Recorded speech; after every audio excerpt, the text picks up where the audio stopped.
Sir இந்த கந்த சஷ்டி விரதம் இருக்கப்ப எனக்கு கோவம் வருது, எங்கள் வீட்டுக்காரங்க எனக்கு சண்டை வருது அப்படிங்கிறாங்களே, அது என்ன காரணம் சார்? முருகன் அப்படின்னு கும்பிட ஆரம்பிச்சா நீங்கள் முருகனவே மாற ஆரம்பிச்சிருவீங்க சார். அந்த கோவம் வந்து உங்களுக்கு எப்பயுமே இருக்குங்க சார். நீங்கள் பக்தின்னு உள்ள வந்தீங்கனாலே அது வந்து சண்டை உருவாக்கிவிடும் சார். அதனால தான் நான் சொல்லுவேன், எவ்வளோ கோபம் வந்தாலும் சாமி கும்பிட மட்டும் அமைதியாக இருந்திருக்கு. ஒரு 8 நிமிஷம் நீங்கள் கோவத்தை கட்டுப்படுத்தினாலே நீங்கள் வந்து இந்த இயற்கையும் இந்த உலகத்தையும் நீங்கள் அழகாக கடந்து போயிடலாங்க சார். ஒரு மனிதனுக்கு உண்மையிலே கெட்ட எங்கத்தனமா sir ஆரம்பிக்குங்க sir. First Kanda Sashti ஆரம்பிக்கிறப்ப என் மனசு நல்லா இருக்கு, எண்ணம் நல்லா இருக்கு. ஆனால் விரதம் முடிச்சுட்டு ஒரு 7வது நாள் இல்லை மிஞ்சி போச்சுன்னா 10ஆம் நாளுக்கு அப்புறம் திருப்பி நான் பழைய மாதிரியே மாறினேனே ஏன் சார்? அதுக்கு முக்கியமான காரணம் வந்து நீங்கள் முருகத்தை எதை கேட்டாலும் கொடுப்பாங்க சார். ஒரு வீடு கேட்குறீங்க 5 வீடு கொடுப்பாருங்க சார். ஒரு கார் கேட்குற 5 கார் கொடுப்பாங்க சார். நீங்கள் ஆனால் கொடுத்ததுக்கு அப்புறம் இந்த மாயில் நீங்களே போய் மாட்டிப்பீங்க. நம்ம திரும்ப திரும்ப எவ்வளோக்கு எவ்வளோ முருகா முருகான்னு நம்ம சொல்கிறோமோ அதுவே ஒரு பெரிய புண்ணியங்க சார். அப்படி இருக்கும்போது அந்த அற்புதமான தெய்வத்தை வசதி இருந்ததுக்கப்புறம் மறக்கிறது வந்து ஒரு பெரிய தப்பு. சந்தோஷத்தை நான் அனுபவிச்சிருக்கேங்க சார், எக்ஸ்ட்ரீம் துன்பத்தையும் அனுபவிச்சிருக்கேன். இந்த ரெண்டுத்துக்கும் நடுவில் இருக்கிறத முருகர் அருள். நீங்கள் மட்டும் முருகர் பக்தர்களுக்கெல்லாம் மனசுலேருந்து பதில் சொல்லிடுறீங்களே, எப்படி சொல்கிறீங்க சார்? இந்த கந்த சஷ்டி விரதம் இருக்கப்ப எனக்கு கோவம் வருது, எங்கள் வீட்டுக்காரங்க எனக்கு சண்டை வருது அப்படிங்கிறாங்களே, அது என்ன காரணம் சார்? சார் ஆக்சுவலாக வந்து கந்த சஷ்டி விரதம் மட்டும் கிடையாதுங்க சார். நீங்கள் முருகப்பெருமான முதல் தடவையாக நீங்கள் வாழ்க்கையில் இது வரைக்கும் நீங்கள் முருகனை கும்பிட்டதே கிடையாது, இப்போ தான் ஃபஸ்ட் டைம் நான் செவ்வாய்க்கிழமை மட்டும் கோயிலுக்கு போகிறேன் அப்படின்னாலே நீங்கள் ஆட்டோமேட்டிக்காக அந்த முருக சக்தியில் வந்துடுவீங்க சார். நான் இப்பயும் சொல்கிறேங்க சார், நம்ம இன்றைக்கி நேற்று முருக பக்தர்களாக இல்லை சார். ஒரு 10 வயசில் முருக பக்தன் ஆகிட்டோம், 70 வயசில் முருக பக்தன் ஆகிட்டோம், இல்லை 50 வயசில் முருக பக்தனா அப்படி திடீர்னு முருக பக்தனா யாருமே கிடையாதுங்க சார். இன்றைக்கி முருகா அப்படின்னு பேசுகிறவங்களா இருக்கட்டும், முருகர் வழிபாட்டில் ரொம்ப ஊன்றி போய் இருக்கிறவங்களா இருக்கட்டும், இவங்க எல்லாருமே ஒவ்வொரு ஜென்மமாகவும் முருக பக்தனாக தான் பிறக்கிறோம் சார், முருக பக்தனாக தான் சாகிறோம், திரும்ப முருக பக்தியில் வரோம். பிறந்ததுலேருந்து நம்மளுக்கு அந்த ஞானம் கிடைக்கலாம் கூட எப்படி அருணகிரிநாதர் பெருமான் வந்து ஒரு குறிப்பிட்ட வயசில் முருகப்பெருமானை பிடிச்சி அடுத்த கட்டத்துக்கு போனோம், அந்த மாதிரி எல்லாருமே ஒவ்வொரு அவங்களுக்குன்னா அந்த விதி வரப்போ கரெக்டாக முருக சக்தியை எப்போ அனுமதிக்குது அப்போ நம்ம உள்ளே போய்டுவோங்க சார். அப்படி இருக்கும்போது நீங்கள் முருகன் அப்படின்னு கும்பிட ஆரம்பிச்சினா நீங்கள் முருகனவே மாற ஆரம்பிச்சிருவீங்க சார். அந்த கோவம் வந்து உங்களுக்கு எப்பயுமே இருக்குங்க சார். நீங்கள் முருகப்பெருமான் என்ன சொல்லுவாங்க, ரொம்ப கோவக்கார் பண்ணுவாங்க. வடபழனி ஆண்டவர் சொல்லும் என்ன சொல்லுவாங்கன்னா, வடபழனி ஆண்டவர் செருப்பு போட்டிருக்காரு, அவர்கிட்ட தப்பு பண்ணால் அடிப்பார் அப்படின்னு சொல்லிட்டு சொல்லுவாங்க. அப்படி இருக்கும்போது நீங்கள் அந்த ஏன் உங்களுக்கு அந்த கோவம் கூட வருதுன்னாங்க சார். என்றைக்குமே வந்து உங்கள் வாழ்க்கையில் நீங்கள் எல்லாருமே நல்லவர் தான் சார், யாருமே கெட்டவர் கிடையாது. அதே மாதிரி வந்து எல்லாருமே வந்து பாவம் செய்யாது, நான் ஒரு பாவம் கூட செய்யலை அப்படின்றவங்கலாம் சும்மாங்க சார். வாழ்க்கையில் ஏதாவது ஒரு கட்டத்தில் அவங்க எல்லா தப்பும் பண்ணியிருப்பாங்க சார், வெளில தெரியாமல் இருந்திருக்கலாம். இந்த உலகத்தில் 2 பேர் தான், தப்பு பண்ணிக்கிட்டு மாட்டாமல் இருக்கிறவங்க, தப்பு பண்ணி மாட்டோங்க சார். இப்போ நான் எந்த கேட்டகரி பார்த்தீங்கன்னா, நானும் கண்டிப்பாக எல்லா பாவமும் செஞ்சுருக்கேங்க சார். நான் வந்து ஒன்றும் புனிதரோ இல்லை வந்து ரொம்ப இதானலாம் கிடையாது சார். வாழ்க்கையில் எல்லாருமே சந்தர்ப்பம் சூழ்நிலையில் தப்பு பண்ணியிருப்போங்க சார். அந்த தப்புன்னு தெரிஞ்சதுக்கப்புறம் திருத்திக்கிறதை பொறுத்து மட்டும்தான் உங்களோட அடுத்த பர்த் இருக்குது, அதுக்கப்புறம் நீங்கள் வாழ்கிறது. அப்படி இருக்கும்போதுங்க சார், நம்ம ஊழ்வினை கர்மன் என்ன பண்ணாங்க சார், நீங்கள் முருகப்பெருமானை நீங்கள் பிடிக்க ஆரம்பிச்சிங்கனாலே அது எல்லாமே மாற ஆரம்பிச்சுங்க சார். அப்போது நீங்கள் அனுபவிக்கிற துன்பத்தை நீங்கள் தானே அனுபவிச்சானோ, அது உடல் மூலயமாவோ இல்லை ஆன்மா மூலயமாவோ இல்லை வந்து வேறு விதமான மனவேதனை மூலயமாவோ நீங்கள் அனுபவிக்கணுன்றப்போ அது முதல்ல என்ன பண்ணால் உங்களுக்கு கோவம் வர வச்சு முருகன் கிட்ட போடாமல் ஆக்குங்க சார். அதனால தான் இந்த கோவம் வர கான்செப்டே. நீங்கள் நல்லா பாருங்கள், வியாழக்கிழமை வரைக்கும் நல்லா இருப்பாங்க, வெள்ளிக்கிழமை காலையில் சாமி கும்பிடலான்றப்போ கணவன் மனைவி சேர்ந்து சாமி கும்பிட்றப்போ ஏதோ ஒரு இதில் பிரச்சனை வரும். வீட்டுக்காரர் ஒன்று கேட்பார், ஒய்ஃப் ஒன்று பேசுவாங்க, அப்படி சண்டையாகி சாமியை கும்பிட மாட்டாங்க. பெரும்பாலானோர் குடும்பத்தோடு சாமி கும்பிட்றதே குறைவுங்க சார். நீங்கள் பக்தின்னு உள்ளே வந்தீங்கனாலே அது வந்து சண்டை உருவாக்கிவிடும் சார். அதனால தான் நான் சொல்லுவேன், நீங்கள் வந்து குடும்பத்தோடு சாமி கும்பிட்ற பழக்கத்தை உருவாக்கிங்க. இங்கே தான் மிகப்பெரிய கர்மா டிரான்ஸ்ஃபராக இருக்கட்டும், கர்மா குறையிறதா இருக்கட்டும் நடக்கிறதே குடும்பத்தோடு சாமி கும்பிட்றதா சார். அப்பா அம்மா குழந்தைங்க எல்லாம் கும்பிட்றப்போ என்ன ஆகுனாங்க சார், உங்களோட ஊழ்வினை கர்மனோட தாக்கம் கம்மியாகும். எவ்வளோ கோபம் வந்தாலும் சாமி கும்பிட மட்டும் அமைதியாக இருந்திருங்க. சாமி கும்பிடணும்னு முடிவு பண்ணிட்டீங்கனாலே ஒரு நாளுக்கு முன்னாடி எந்த ஆர்குமெண்ட் பண்ணாதீங்க, சண்டை போடாதீங்க, கூட பேசாதீங்க. பெரும்பாலானோர் கணவர்கள் என்ன பிரச்சனைனாங்க சார், நம்ம இவ்வளோ கஷ்டப்படுறோம், இவ்வளோ குடும்பத்துக்கு செய்கிறோம், இதெல்லாம் தெரிஞ்சு நம்ம பொன்னாடி சண்டை போடுதே, அதோட நம்மளோட அருமை தெரிய மாட்டேங்குதுன்னு சொல்லிட்டு வீட்டில் மனைவிகளுக்கு என்னன்னாங்க சார், நம்ம இவ்வளோ கஷ்டப்படுறோம், இவ்வளோ வீட்டு வேலை சார், இதெல்லாம் தெரிஞ்சிக்காமல் வீட்டுக்கார் வந்து நம்மளை புரிஞ்சிக்காமல் திட்டாருன்னு இந்த 2த்துக்கும் நடுவில் இருக்கிறதா இந்த சண்டையே. இதை பேசி பக்குவமாயிட்டாலே நீங்கள் குடும்பத்தோட பக்தியோடு சார்ந்த எல்லா விஷயங்களும் செய்கிறதும் கரெக்டாக வந்துடுங்க சார். அதனால் நீங்கள் சாமி கும்பிடணும்னு முடிவு பண்ணிங்கனால ஆர்குமெண்ட் பண்ணாமல் இருந்துருங்க. கண்டிப்பாக நீங்கள் முருக பக்தியில் நீங்கள் உள்ளே போக போக உங்களுக்கு கோவம் அதிகமாக தான் வரும். அதை நீங்கள் கட்டுப்படுத்தி நீங்களாக நினச்சி கட்டுப்படுத்த தான் உண்டே தவிர, இன்றைக்கி பாருங்கள் சார், ஆக்சுவலாக இன்றைக்கி வந்து இந்த சம்மந்தமான பேசவே போகிறேன். திருப்பம் தரும் திருப்புகளில் கரெக்டாக நீங்கள் அந்த கொஸ்டின் கேட்டீங்க. இந்த கோபம் சார்ந்து தான். நான் வந்து இப்போ கர்ம ஆராய்ச்சி வந்ததுக்கப்புறம் நிறைய சிறைவாசிகளை வந்து சந்தித்தேன். ஒரு பிரபல ரவுடியோட மனைவி வந்து பேசுகிறப்பலாம் 1 செகண்ட் தான் சார், 8 நிமிஷம் அதிகபட்சம் அந்த கோபத்தை அவங்க கட்டுப்படுத்திங்கன்னா அவங்க வாழ்க்கை மாறி இருக்காது. ஏங்க அந்த 8 நிமிஷம் நான் சொன்னேன். நல்ல கர்மாவோட எண் 9ங்க சார். கெட்ட கர்மனா அந்த நம்மளோட ஊழ்வினை கர்மாவை ஆக்டிவேட் பண்ணுற எண் வந்து 8. அதாவது சனி பகவான் 8ன்னு வச்சுருக்காங்கன்றது கூட நான் வந்து ஆச்சரியப்பட்டேன். ஒரு 8 நிமிஷம் நீங்கள் கோவத்தை கட்டுப்படுத்தினாலே நீங்கள் வந்து இந்த இயற்கையும் இந்த உலகத்தையும் நீங்கள் அழகாக கடந்து போயிடலாங்க சார். வேற ஒரு யூனிவர்ஸ்க்கு நீங்கள் போயிடுவீங்க. ஆனால் அது விதி விடாது. நிச்சயமா சண்டை போடுறது ஒரு 8 நிமிஷமா பேசுகிறேன். நானே எனக்கே இன்னும் அந்த கோவத்தை கட்டுப்படுத்தலை. எனக்கே நான் ரொம்ப பெருசாக சொல்லுங்க சார். என்னாலேயும் அந்த கோவத்தை கட்டுப்படுத்த முடியலையே, நம்மளை மீறி வந்துடுது.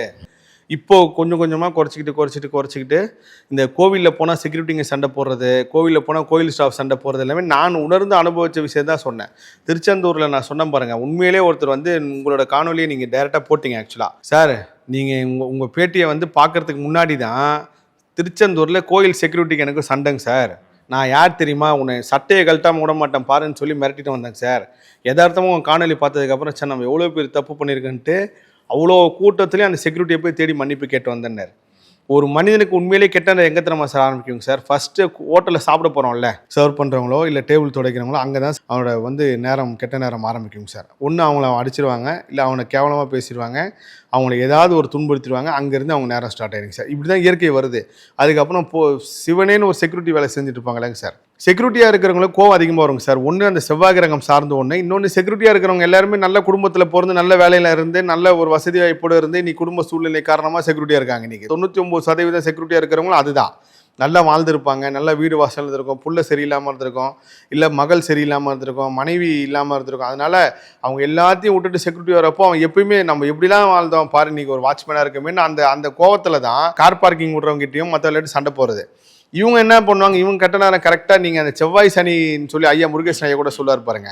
கரெக்டாக அது இவனுக்கு பேட் டைம் ஸ்டார்ட் ஆகுதுன்னா அந்த செவ்வாய் சம்மந்தப்பட்ட ஆளில் போய் திட்டுவாங்க, சண்டை வரும், பெரிய பிரச்சனை ஆயிடும். இப்போ நான் ஒருத்தர்கிட்ட சொல்கிறேன், ஏங்க நீங்கள் வந்து வாழ்க்கை ஃபுல்லாகவே நீங்கள் போலீஸை திட்டாதீங்க, உங்களுக்கு செவ்வாய் கர்மா அதிகமாக இருக்குங்க, நீங்கள் வந்து உங்களுக்கு ஊழ்வினை கர்மவினே நீங்கள் எவ்வளோக்கு எவ்வளோ செவ்வாய் பிடிக்கிறீங்களோ அதை பொறுத்து தான் இருக்குது. போலீஸ், தீயணைப்புத்துறை நல்லா பாருங்கள் சார். ரவுடியும் செவ்வாய் கிரகம் தான் சொல்கிறாங்க, ரத்தத்தையும் செவ்வாய் கிரகம் தான் சொல்கிறாங்க, போலீஸையும் செவ்வாய் கிரகம் தான் சொல்கிறாங்க. நீங்கள் எங்கெல்லாம் ஆயுதம் எடுத்து சண்டை போடுறீங்களோ, போர் சம்மந்தப்பட்டு செய்கிறீங்க எல்லாமே செவ்வாய் கிரகம் தான்றப்போ நான் அவர்கிட்ட சொல்கிறேன், நீங்கள் வந்து போலீஸை வந்து திட்டவே கூடாதுங்க. உங்கள் வாழ்க்கையில் வந்து நீங்கள் போலீஸை வந்து ரொம்ப கண்ணியமாக நடத்துகிறோம். நீங்கள் நல்லா பாருங்க சார், அரசியல்வாதி திட்டுறவங்க எல்லாருமே சூரியன் பாதிப்பில் இருப்பாங்க. கண்டிப்பாக அவங்களுக்கு அப்பா ஸ்தானத்துலேருந்து ஏதோ ஒன்று. இதெல்லாம் இப்போது நான் ஒரு 7-8 மாதத்துக்கு முன்னாடி கர்மா ஆராய்ச்சியில் ஒரு சில விஷயம் உணர்ந்து நீங்கள் போலீஸை திட்டாதீங்கன்றேன். கரெக்டாக ஒரு வாரம் கழிச்சு அவர் எங்கேயோ ரோட்டில் போகிறாரு, போலீஸ்க்கு அவருக்கும் பெரிய சண்டையாகிங்க சார். இப்போ அவர் ஜெயிலில் இருக்காரு. அது விதி பாருங்க எப்படி வந்திருக்கு. அவர் கட்டத்தில் இருக்க போல இருக்கு சிறை இதுன்னு சொல்லிட்டு. ஏன்னா எனக்கு ஜோதிடம் தெரியாதுங்க சார். ஆனால் இப்போ இந்த கர்மாராய்ச்சியில் இந்த கிரகம் சார்ந்த ஒரு மனிதன் இயங்குறான், அந்த கிரகம் தான் அவனுக்கு எல்லாத்தையும் கொடுக்குது. நீங்கள் 9 கிரகம் இருக்குங்களா சார், இதில் நீங்கள் குறைஞ்சபட்சம் ஒரு 5 கிரகத்தை ஆக்டிவேட் பண்ணிட்டீங்கனாலே நீங்கள் வந்து யாருக்கிட்டையும் யாரையும் குருவாக ஏற்றுக்க வேண்டாம். உங்களுக்கு இயற்கையே குருவாக இருக்கும், இறைவனே குருவாக இருப்பார். நீங்கள் எந்த துன்பம் வரப்போதெல்லாம் உங்களுக்கு முன்னாடி தெரிஞ்சிடும். இப்போ துன்பம் வந்துச்சுன்னா அதில் ஒரு அதிகபட்சம் ஒரு மணி நேரத்தில் அதுக்கு உண்டான தீர்வு கிடச்சிரும். ஆனால் இந்த 5 கிரகத்தையும் நீ ஆக்டிவேட் பண்ணுறதுக்கு உண்டான பின்னாடி இருக்கிற ரகசியம் தான் பெரிய பரம ரகசியம்.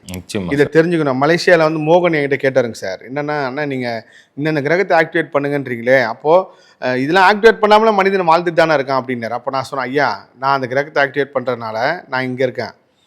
அந்த கிரகம் ஆக்டிவேட் பண்ணாதவங்க அவங்க எல்லோரும் இன்னும் பார்வையாளராக இருக்காங்க. இல்லை அவங்களும் இதே மாதிரி மாறி இறைவனை உணர்ந்து இறைவனை கடந்து அடுத்த கட்டத்துக்கு போயிருப்பாங்க. ஆனால் அது தெரிஞ்சுக்கிறது இயற்கை ஒரு பெரிய டாஸ்க் வச்சுருக்கேங்க சார். அந்த டாஸ்க்கை நீங்கள் தாண்டி வந்தால் தான் அது தெரிஞ்சுக்க வச்சுக்கிது. அந்த இன்ட்ரெஸ்ட் வரணும் உங்களுக்கு. தானாக என் வாழ்க்கை மாறணும்னு எப்போ உங்களுக்கு தோணுதோ அப்போ தான் இயற்கையை மாற்ற கை கொடுக்கும், இல்லைன்னா வராது. இப்போ நான் வந்து ஒருத்தரை வந்து முன்னாடி ரோவில் வந்து உட்காருங்கன்னு சொல்கிறேங்க சார். என் கூட வந்த ஒருத்தரை வந்து வாங்க ஃப்ரெண்டில் இல்லைன்னா நான் பின்னாடியே இருந்துக்கிறேன்னு சொல்லிட்டு போகிறேன் சார். அப்போது அவர் லைஃப் ஃபுல்லாக எல்லாத்துலேயுமே லாஸ்ட்டாக தான் இருப்பார். அவருக்கு காலமே உட்காந்து முன்னாடி கூப்பிட்டு உட்கார வச்சாலும் அவர் உட்கார மாட்டுறாரு. ஏன்னா அவரோட விதி போல இருக்குது அப்படின்னு நான் நினச்சிக்கிறேன். இந்த மாதிரி தான் எல்லா விஷயமும் வாழ்க்கையிலங்க சார். அதனால் இந்த கோபம் வர்றது வந்து நான் நிறைய பேசினாலும் திரும்ப பக்தி யூனிவர்சிட்டி வாயிலாக சொல்கிறது என்னென்னா, உங்களுக்கு கோபம் வருது அப்படின்னாலே நீங்கள் முருக பக்தியில் ரொம்ப தீர்க்கமாக உள்ளே வந்துட்டீங்கன்னு அர்த்தம். அப்படியே கோபத்தை கட்டுப்படுத்திங்க. அதே மாதிரி பெண் சக்தி மூலயமா மட்டும்தான் முருக சக்தி உங்கள் கையில் வருங்க சார். அதனால தான் வந்து பெண் முருக பக்தர்கள் துடிச்சாங்கன்னா முருகர் வந்து உடனே வருவார் நான் சொன்னது. குறிப்பாக முருக பக்தர்கள் அதுலேயும் பெண் முருக பக்தர் யாரும் பெருசாக துன்பப்படுத்தாதீங்க. ஏன்னா நீங்கள் அங்கே மட்டும்தான் முருக சக்தி பெரிய அளவுக்கு வேலை செய்யுது சார். நீங்கள் என்ன தான் நீங்கள் மனைவியை துன்புறுத்திட்டோ இல்லை ஒரு முருக வழிபாடு செய்கிற ஒரு பெண் முருக பக்தியை துன்புறுத்திட்டு போனீங்கன்னா அதோட மொத்த உங்களோட பாவத்தையும் அவங்ககிட்ட கொடுத்துட்டு உங்கள் புண்ணியத்தை அவங்ககிட்ட கொடுத்துட்டு போகிறீங்கன்னு அர்த்தங்க சார். அதில் பெண் முருக பக்தரில் வந்து யாரும் நிந்திக்கக்கூடாது. நிச்சயமா சார், நிச்சயமா. அதே போல் இன்னொரு கேள்வி சார், இதே கந்த சஷ்டியை பற்றி. கந்த சஷ்டி ஆரம்பிக்கிறப்ப என் மனசு நல்லா இருக்கு, எண்ணம் நல்லா இருக்கு, விரதம் இருக்கப்ப 6 நாள் நான் நல்லா இருக்கேன். ஆனால் விரதம் முடிச்சுட்டு ஒரு 7வது நாள் இல்லை மிஞ்சி போச்சுன்னா 10வது நாளுக்கு அப்புறம் திருப்பி நான் பழைய மாதிரியே மாறிறேனே, ஏன் அப்படின்னு கேட்குறேன் சார். அதுக்கு முக்கியமான காரணம் வந்து மனம் தான் சார். நான் இப்போ சொன்ன பாருங்க, இந்த உங்களுக்கு எப்படி இந்த இயற்கையை வந்து கோவத்தை வர வச்சு அந்த புண்ணியத்தை அனுபவிக்காமல் விடுதோ, அப்படித்தான் இந்த 6 நாளும் நீங்கள் முருகராக இருக்கீங்க. அதனால நீங்கள் அந்த முருக சக்தியை உணர்றீங்க, முருகர் அற்புதத்தை அதிசயம் நேராக பார்க்குறீங்க. 7வது நாள் அதுக்கப்புறம் நீங்கள் சார் என்ன கேட்டால் 364 சஷ்டி தாங்க சார். 6 நாள் மட்டும் நீங்கள் முருகப்பெருமானை ஒதுக்கி வழிபடுறது ஒரு ஐதீகம். நம்ம பரம்பரையாக காலம் செய்கிறோம். 365 நாள் நீங்கள் முருகனுக்காக சஷ்டி விரதம் இருங்க. 365 நாள் நீங்கள் முருகனை நினச்சிக்கிட்டே இருங்க. நீங்கள் சாப்பிட்றீங்க அதெல்லாம் உங்களோட உடல்நிலை மனநிலையை பொறுத்து. 365 நாள் சஷ்டி நினச்சிட்டு வாழ்ந்துருங்க. அப்படி இருக்கும்போது உங்களுக்கு பெரிய அளவுக்கு துன்பம் வராது. நீங்கள் 6 நாள் செஞ்ச வந்து புண்ணியத்தை வந்து நீங்கள் அதை அனுபவிக்க விடாமல் தடுக்கிறது பட்டு தான் இந்த 7வது நாள் கோவம் டென்ஷன் எல்லாமே. நான் தான் சொல்லுவேன், நீங்கள் 48 நாள் அசைவம் சாப்பிடாமல் இருக்கீங்கல்ல, 48 நாள் விரதம் முடிஞ்சோடனே 49 நாளே போய் சாப்பிட்றாதீங்க. ஒரு 2 நாள் கேப் விடுங்க. அதுக்கப்புறம் நீங்கள் ஒரு 6 மணிக்கு மேலே சாப்பிட ஆரம்பிங்க அசைவத்தை. நீங்கள் வந்து நான் இந்த அசைவம் பற்றின ஒரு டாப்பிக்கை ஒரு பெரிய டாப்பிக்காக பேசணுன்னு இருக்கேங்க சார். நம்ம இதுலேயே நான் சொல்கிறேன், நீங்கள் உடனே சாப்பிடும் போது அதுக்குண்டான எதிர்வினை அதிகமாக இருக்கும். நீங்கள் ஒரு 2 நாள் இருந்ததுக்கப்புறம் மைண்ட் செட் ஆகினதுக்கப்புறம் உங்களுக்கு அது பழக ஆரம்பிச்சிடும். நீங்கள் வாழ்க்கையில் வந்து நான் கர்மாராய்ச்சியில் உணர்ந்த விஷயம் நீங்கள் எந்த விஷயத்துக்கும் இயங்கக்கூடாதுங்க சார். நீங்கள் இயங்குனீங்கனால அது கிடைக்காதுங்க சார். 100% கிடைக்காதுங்க சார். நீங்கள் என்னைக்கு ஏக்கத்தோட நீங்கள் வந்து தேடுறீங்களோ, ஏக்கத்தோட வாழ்க்கையில் இருக்கீங்களோ, அப்போ உங்களால் அதை தாண்டி வேறு ஒரு விஷயம் சிந்திக்க முடியாது சார். அதனால தான் அசைவம் சாப்பிடணுமா சாப்பிட்ருங்கன்னு சொல்லுவேன் நான். மட்டன் சுக்கா சாப்பிடணுமா சாப்பிட்ரு, அதுக்காக இயங்காது. அப்போ தான் உனக்கு அடுத்தது என்னென்னு வாழ்க்கையில் தோணும். நீ வந்து இப்போ நான் முருகா உனக்காக நான் அசைவம் சாப்பிடாம இருந்தேன் பார்த்தியான்னு நீங்கள் முருகரை பார்க்குறப்பெல்லாம் இதுதான் மைண்டில் வருமே தவிர முருகர்கிட்ட என்ன கேட்கணும் என்ன பேசினா உங்களுக்கு தோணாது. நீங்கள் நான்வெஜ் சாப்பிடாம வந்தோம் பார்த்தியா முருகான்னு நீங்கள் சாப்பிட்டு திருப்தியாக போ. நீங்கள் என்றைக்கு வந்து அதை எப்பயும் அனுபவிச்சிருக்கீங்களோ சார், அதுக்கப்புறம் அதோட ஆசை குறைஞ்சிடும் சார். அருணாச்சலம் படத்தில் ரஜினி சொன்னதான், ஒரு ரூம் ஃபுல்லாக சுருட்டு வச்சாரு. அருணாச்சலம் தானே அந்த படம்? ஆமாம் ஆமாம். ஒரு ரூம் ஃபுல்லாக சுருட்டு வச்சாரு. அந்த சுருட்டை பிடிச்சி அந்த வாசனையே அந்த மாதிரி தான் சார். நீங்கள் முருகர்கிட்ட எதை கேட்டாலும் கொடுப்பாங்க சார். ஒரு வீடு கேட்குறீங்க 5 வீடு கொடுப்பாருங்க சார். ஒரு கார் கேட்குற 5 கார் கொடுப்பாங்க சார். நீங்கள் ஆனால் கொடுத்ததுக்கு அப்புறம் இந்த மாயில் நீங்களே போய் மாட்டிப்பீங்க. திரும்ப உங்களுக்கு முருகர் ஞாபகம் வராதுங்க சார். பணம் கேட்குறீங்க, எக்கச்சக்க பணம் கொடுப்பாரு. நான் சொல்கிறேங்க சார், வந்து ரொம்ப ரொம்ப கஷ்டப்பட்ட நிலைமையில் இருந்தவர் இப்போ கண் கூடவே அதை பார்த்துட்டு இருக்கேன் சார். நிச்சயமாக இயற்கை வந்து இந்த அவரோட கண்ணில் இந்த காணொலி காட்ட வைக்கும். 30 நாளும் கோயிலுக்கு வந்தாருங்க சார். நான் கிட்டத்தட்ட ஒரு 3-4 வருஷமாக பார்க்குறேங்க சார். 30 நாளும் கோயிலுக்கு வருவார். ஒரு தொழில் ஒன்று அமையுது. தொழில் அமைஞ்சதுக்கப்புறம் அவருக்கு எல்லா விஷயமும் கிடைக்கிது. கிடைச்சதுக்கப்புறம் சென்னையிலேருந்து நீங்கள் ஒரு வெளியூர் போயிருந்தால் கூட கோயிலுக்கு வராமல் இருக்கிறது வந்து ஒரு இயற்கை. வெளியூர்லேருந்து வர முடியும். ஆனால் நீங்கள் 3 வருஷம் நீங்கள் முருகனை பிடிச்சி வாழ்க்கையில் ஒரு பெரிய விஷயம் கிடைக்குது. குறிப்பிட்ட தொகைக்கு கஷ்டப்பட்டவருக்கு லட்சம் கோடின்னு எல்லா வாழ்க்கையும் கிடைக்கிறப்போ அவரால் தினமும் கோயிலுக்கு வர முடியல பாருங்கள். அவர் 30 நாள் கோயிலுக்கு வந்தவர். அவர் வாழ்க்கை மாதிரி வீடு வாசல் வசல்லாம் வந்ததுக்கப்புறம் ஒரு நாள் கூட அவரால் கோயிலுக்கு வர முடியல. ஒரு நாள் அவருக்கு ஃபோன் பண்ணி கேட்டேன், ஐயா நீங்கள் கஷ்டப்படுற காலத்தில் தினமும் கோயிலுக்கு வந்தீங்க, நைட்டு பள்ளியறையில் உங்களை பார்ப்பேன், இப்போ நீங்கள் என்ன சொன்னீங்க முருகர் புண்ணியத்தால் நல்லா இருக்கேன், வசதி அன்றைக்கி விட நீங்கள் சொன்னீங்க புதுசாக நான் கார் எடுத்திருக்கேன் உங்கள்கிட்ட காட்டணுன்னு சொல்லிட்டு சொன்னீங்க. நான் அப்போ கூட என்ன சொல்கிறேன்னா நேராக முருகர் பாத்தில் போய் வைங்கன்னு சொன்னேன். ஆனால் நீங்கள் அதுக்கப்புறம் பள்ளியறைக்கு வரவே மாட்டீங்களேங்க, என்ன ஆச்சுன்னு கேட்டேன். நேரம் இல்லைன்னார். இதுதான் முருகர். இந்த கேள்விக்கெல்லாம் எனக்கு பதில் என்ன கிடைக்குதுன்னா, சஷ்டி 6ஆம் நாள் அன்றைக்கி நான் ஒரு நாள் ஃபுல்லாக கோயிலில் இருப்பேன்னு பதிவு பண்ண பார்த்தீங்கன்னா சார், காலையிலே கோயிலுக்கு போயிட்டேன். நீங்கள் தான் பார்த்தீங்க 6 மணிக்கே வந்தோம். வந்ததுக்கப்புறம் சூரசம்காரம் முடிஞ்சு முருகனை பார்த்ததுக்கப்புறம் தான் போனேன். இந்த ஒரு நாளில் இந்த சம்பவத்துக்கு எல்லாத்துக்கும் எனக்கு பதில் கிடச்சிதுங்க சார். இதுதான் முருகர். எல்லாத்தையும் கொடுப்பாரு, கொடுத்து உன்னை மறக்க வைப்பார். நீ அந்த சூழ்நிலையும் முருகனை மறக்காமல் இருக்கியா சார்? இன்னைக்கு இப்பயும் சொல்கிறேங்க சார், உண்மையிலே முருகான்னு சொல்கிறதுக்கு ஒரு பெரிய புண்ணியம் பண்ணிருக்கணும் சார். முருகனை பற்றி நம்ம பேசுகிறோம், நீங்கள் பேசுகிறீங்க, அது கேமராமேன் கேட்குறாருன்றதுக்கும் ஒரு பெரிய புண்ணியம் பண்ணியிருக்கணுங்க சார். நம்ம திரும்ப திரும்ப எவ்வளோக்கு எவ்வளோ முருகான்னு நம்ம சொல்கிறோமோ அதுவே ஒரு பெரிய புண்ணியங்க சார். அப்படி இருக்கும்போது அந்த அற்புதமான தெய்வத்தை வசதி இருந்ததுக்கப்புறம் மறக்கிறது வந்து ஒரு பெரிய தப்புங்க சார். திரும்ப ஒரு முருகர் உணர்த்துவார், கண்டிப்பாக வர வைப்பார். அவர் சொன்னார், ஐயா நான் ஃப்ரீ ஆகிட்டு கண்டிப்பாக நான் பள்ளி அறைக்கு வரேன், முன்ன மாதிரி என்னால் வர முடியல, டைட் ஷெட்யூல் அப்படின்னாரு. நான் நினச்சிட்டேன் சரி ஓகே முருகருக்கே டைட் ஷெட்யூல் அப்படின்னா அப்போ என்ன அப்படின்னு சொல்லிட்டு. நிச்சயமா சார், மனிதன் வந்து என்னிருந்தாலும் மாறிட்டான் சார், நான் உட்படங்க சார். நான் வந்து எல்லாத்தையுமே பார்த்ததுக்கு அப்புறம் தான் உணர்ந்தேன், எல்லாமே மாயை, முருகர் மட்டும் தான் நினச்சி. எக்ஸ்ட்ரீம் சந்தோஷத்தை நான் அனுபவிச்சிருக்கேங்க சார், எக்ஸ்ட்ரீம் துன்பத்தையும் அனுபவிச்சிருக்கேன். இந்த ரெண்டுத்துக்கும் நடுவில் இருக்கிறத முருகர் அருள். இந்த 2 சூழ்நிலையும் நான் முருகனை விடவே இல்லை.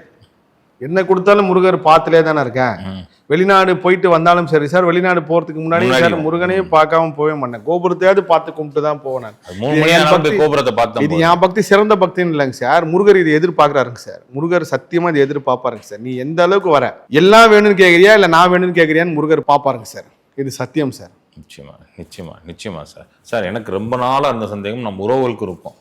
நீங்க மட்டும் முருகர் பக்தர் கேள்விகளுக்கெல்லாம் மனசுல இருந்து பதில் சொல்லிடுறீங்களே, எப்படி சொல்றீங்க சார்? நான் வந்து இப்பயும் சொல்கிறேன் சார், நான் இன்னும் ரொம்ப சக்தி படைச்சவன் ஏதோ இதெல்லாம் கிடையாதுங்க சார். சாதாரணமாக இருந்தேன் சார். முருகரை பற்றி தேட ஆரம்பிச்சிடலங்க சார். அந்த தேட ஆரம்பிக்கும் போது எத்தனை முருக பக்தரை நான் சந்திக்கிறேங்க சார், முருக பக்தனை பேசுகிறேங்க சார். 16,000 மெசேஜ் நேற்று நான் பதிவு பண்ணியிருந்தேன். இந்த இதில் எல்லா புகழும் முருகனுக்கு சேனலில், வாட்ஸ்அப் சேனலில் 16,000 மெசேஜில் என்னால் முடிஞ்ச வரைக்கும் ஒரு 3,000 மெசேஜ் தான் சார் ரிப்ளை பண்ண முடியுது. அந்த 3,000 மெசேஜில் நான் பார்த்த வரைக்கும் ஒரு 200 மெசேஜ் மட்டும்தான் முருக பக்தர் சோதனை வேதனை எப்படி பண்ணிட்டார் அப்படி பண்ணிட்டார் முருகர்.